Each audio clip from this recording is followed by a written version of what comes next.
Hello and welcome to the Truth from the Stand Deer Hunting Podcast. I'm your host, Clint Campbell, and you're listening to episode number 89, brought to you by Wicked Tree Gear.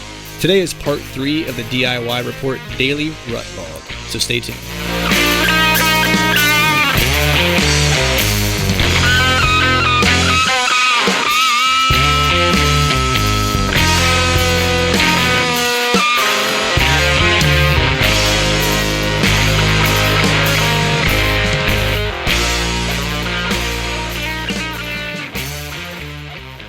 Alright folks, welcome back to another episode of the Truth from the Stand Deer Hunting Podcast. This is episode number 3, I think, of day 4.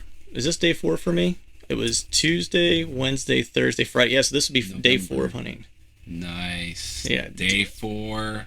Day 4. And that November 2nd. The voice that you're hearing from the from the blackness is that of Chad Sylvester, my buddy from Exodus Outdoor Gear. What's going on, man? Not too much, man. Day 1 for me. I'm a little behind. Yeah, it's all right. We'll get you caught up quick. Yes, sir. My legs are already burning from some of the hiking over the past couple of days. You're just out of shape.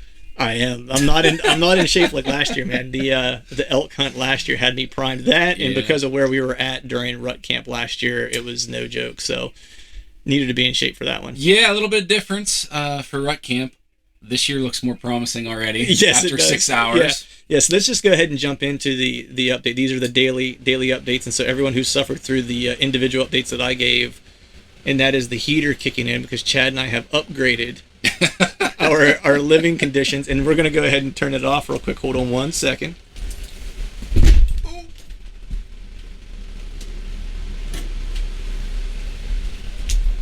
We have a real heater this year. We have a real heater with a real camper this year, so we definitely upgraded from the Exodus pull-behind trailer for trade shows. Yeah. I think, did I actually turn that off correctly? I don't think you did. No. Probably need a professional to take care of that. Take a look at that. Did you manage to get it off? It's off. It's still running. All right. Well, Switch says off. I guess we'll just deal with the background noise for the time being. Yeah, but what you were saying is that we're already looking more promising than we were last year during rut camp. So I'll give a little update on what I had seen, and then you give a little update on what you've seen, and we'll talk about what our plan is. So we're back in an area that I'm somewhat familiar with. We scouted this summer, as we had mentioned on our previous podcast earlier in the summer. We covered that one, or I covered that with John specifically, and hung a camera. And so this is the first time I've been back since I think it was August, the last time we were in here, if I'm not mistaken, mid-August. August 18th. Yeah, and hopped up into the area. We drove from Pennsylvania, got here this afternoon. We set up camp, hopped up into the ridge that I'm planning to hunt, pulled the camera, set my tree up. And once I got into the tree, I have a little device that I use to get things into my phone or get images into my phone.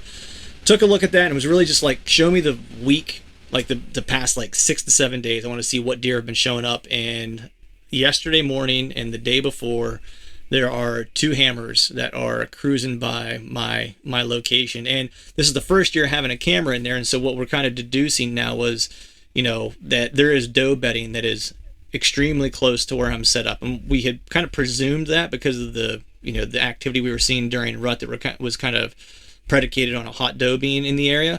But I wasn't quite sure how close I was to that specific doe bedding. And it turns out that I'm pretty much right on top of it. So good news is that there are plenty of does on camera, and there are a few nice deer on camera that I'm hopefully going to get an opportunity to get an arrow, and that still remains to be seen. But that's what I have for my update at the moment. The plan really is I'm going to have to, I guess, take the approach of patience is a virtue this next week, because plenty of times we've hunted together, whether it was last year or whatever, that we were doing sits without knowing exactly what might be around. Yeah.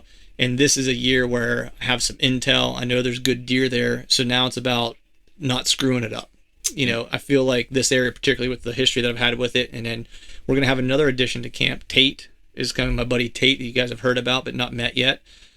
He hunted this area last year and saw the same stuff that I had seen the year prior, which is just a lot of bucks, a lot of pushing does, and a lot of cruisers, midday cruisers. So This year looks promising already, but I'm just gonna have to be patient and know that it could take some time to make it happen. I have no doubt that I'll see deer.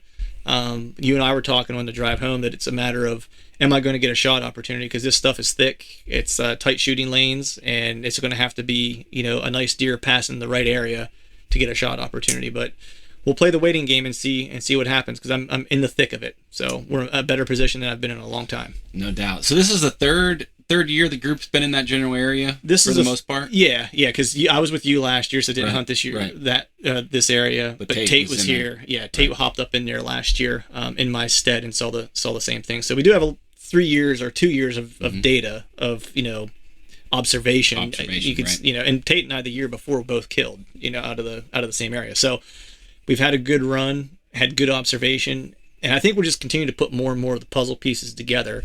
And hopefully this year it ends with a hammer on the ground. So that'd be nice. It's a hot spot, man. It's going to be about, like, as you said, not screwing it up, not blowing it up, and being mentally tough enough and disciplined enough to go in there for all day sits, regardless of what the outcome is, because it's going to take time. It's going to be patient. You have to be patient. Yeah, exactly. So give me your update, man, because you had an interesting kind of start to your day. Yeah, it wasn't the start I was actually hoping for. It kind of went south pretty quick. I went into a spot which is actually private, but with public access. It was 400 or 500 acres, I think. It was a spot that you and I and Tate had scouted back in March, and then came back in the summer and hung some cameras up. And what I really wanted to do was go in there, pull a couple cards, see what was going on, and do a quick speed scout, hang a set up on that area we called Poop Ridge. And Poop Ridge, yeah. We called it, it's a really interesting spot, just a ton of doe bedding, and when we walked through there last winter, it almost reminded me like of a 2-acre high fence deer pen. I mean, there was just so much doe sign in there, it was nuts. And that ridge ran east and west. So I actually went in October and hung a camera, and I went in there to pull a card this afternoon, and it was posted. Private, no trespassing. And the funny thing is, as you mentioned, we were in here in August, and some of that was posted for sale back in August. There was an auction selling several parcels in that area. But when I was back there in October, everything was good to go. Yeah. So I didn't think anything of it. Well, on the way back, everything was posted. So I drove back in there, ran up the ridge to pull that card. Camera was gone. Shocker, yeah. So there was 3 cameras in that area. I pretty much just swallowed my pride and, said, okay, let's start over. Let's move on. Don't be emotionally attached. It's the first day. Let's go make something happen. So proceeded to drive around a little bit, do some observations, see what crops are still in the field, see, what else I can get into. And I almost ran out of gas. So I had to run into town, get gas. I didn't have any maps saved on my phone, so I had to download some maps while I had service. Went back out, found an area adjacent to, I'm going to say like 60 or 70 acre cornfield that hasn't been picked yet. Went in there. There was 2 spots that I had marked on my GPS that I had interest in, so I threw a stand on my back, and it was late. It was late in the day. It was after 5:30ish.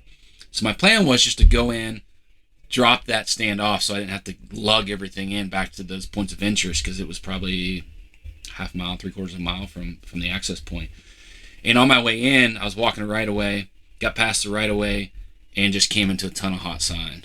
So fresh scrapes. I mean, when I say fresh, they were made today. Right. Very likely I could have bumped a deer or a buck that was making it. You were saying that the dirt was even still kind of all balled up, like it was just done. Because I mean, there's been plenty of rain. It was even raining a little bit today. It was. So yep. Dirt was like granular, real fresh. It wasn't clumped up, no leaves.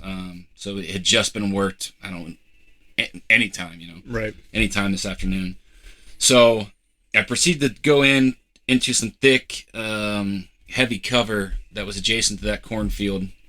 Actually on the east side of that cornfield, and I decided that was far enough. I'm gonna hang a stand and set that in the morning. Hung a camera up over the scrape, threw a set up, and then backed out of there. So the plan for tomorrow is to go in, check that camera, sit there in the morning, observe what I can see a little bit of that cornfield.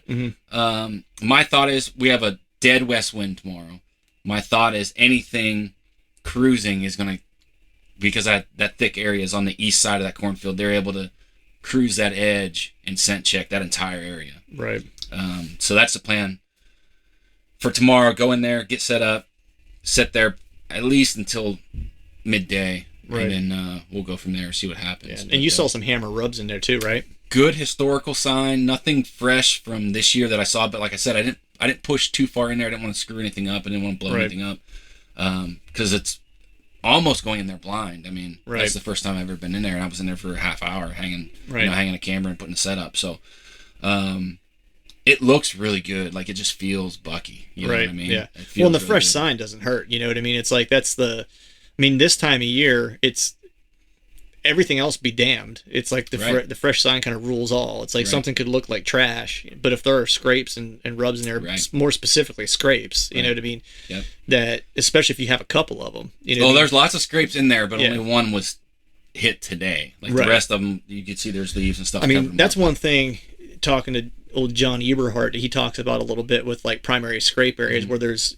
a main scrape, which might be the one that's been freshened up because it might be the main one, and then there's satellite scrapes all kind of like around it within like a small area or whatever, you know. So, you know, hot sign is king at this point. It's like, and I would kind of probably take that route, other than having history with the spot that I'm going to, knowing kind of how it's played out over time, where I'm like, that spot, well, I didn't see a scrape historically where there's, well, I guess I should back up.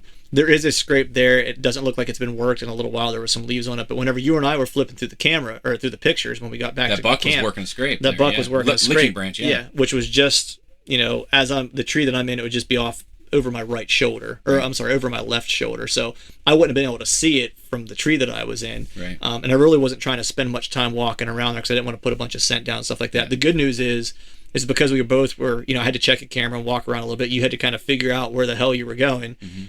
We put a little bit of scent down most likely, but there's a rain coming through, going to wrap up probably around 4 or 5 o'clock in the morning. So it's almost like perfect timing. The weather's going to be killer tomorrow. You know, 40s, I think, or 39, I think I saw, or something like that. I don't think it's going to get much. I don't think it's going to get much warmer than 50 tomorrow. 50's the high. Yeah. So be a nice, cool, bucky, ruddy kind of day. It's going to be awesome, man. Yeah. November 3rd. November 3rd. So the last time I killed here was November 6th. So I'm going to try to expedite that a little bit. I'm going to try to expedite it. So what happens if we both kill before the 6th? Are we going somewhere or what? We leaving the camper for Tate? We're going to leave the camper for Tate, and you and I are going to Illinois. That's what's happening. I'm down. I'm down with it. So with that, I think we can wrap this update up, and hopefully tomorrow we're on here with some more good news, and hopefully in the not so distant future we'll have a couple deer on the ground and a couple rut logs to talk about dead deer. Yes, sir. Awesome. We'll talk to y'all tomorrow. All right, folks, that is a wrap for today's show. We'd like to thank all of you for listening, and if you haven't yet, please head over to iTunes and leave us a 5-star rating. Also, be sure to subscribe to the podcast. We'd be super appreciative if you'd be able to do those two things for us. And before we shut this thing down, I need to give a big shout out to our partners that continue to help us make this podcast possible. Wicked Tree Gear, Exodus Outdoor Gear, Trophy Ridge, Ozonics, Obsession Bows, Tecomate Seed, Glacier Coolers, Ramcat Broadheads, Trophy Taker Rests, and Dead Downwind. And until next time, we'll see y'all. November's on my heels, makes me proud, makes me steal. I could show you through the door, I ain't welcome anymore. A long time coming, if it all, it takes a special knowing to color for damaged heads, broken letters. Rationalize yourself in numbers.